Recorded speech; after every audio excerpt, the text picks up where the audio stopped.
Tout le livre, hein, c'est la recherche de la vérité, d'une partie de la vérité. Ou la mienne, en tout cas. En tout cas de la vôtre, oui. Oui, oui, bien sûr. Et une enquête, hein, donc une sorte d'enquête identitaire aussi. Oui. Disons que moi, personnellement, je n'ai jamais eu de problème identitaire. Non, Mais, non, non. mais c'est juste pour montrer combien votre remarque est pertinente.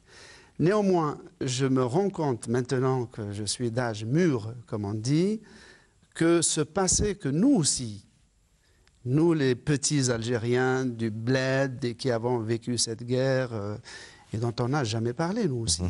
Parce qu'en Algérie, on parle de l'historiographie de la guerre d'indépendance comme si elle se résumait seulement à des accrochages, des raids et des bombardements, comme si elle était une pure bataille techniquement militaire, alors qu'elle a concerné toute la société. Et donc, en écrivant ce livre, je me suis rendu compte que ma génération, qui a l'âge du pays, de l'Algérie moderne, moi, quand la guerre a commencé, j'avais 1 an.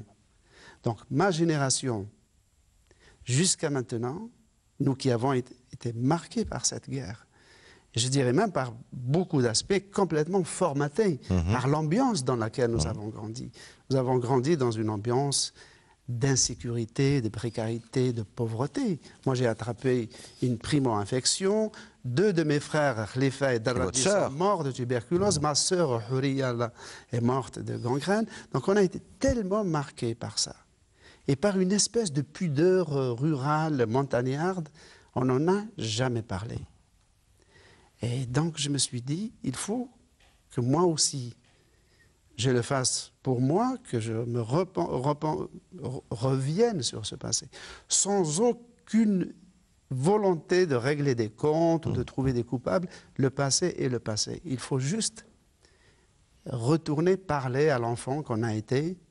Et je suis dans cet exercice, je trouve très enrichissant intérieurement, parfois un peu douloureux, c'est de parler à l'enfant qu'on a été.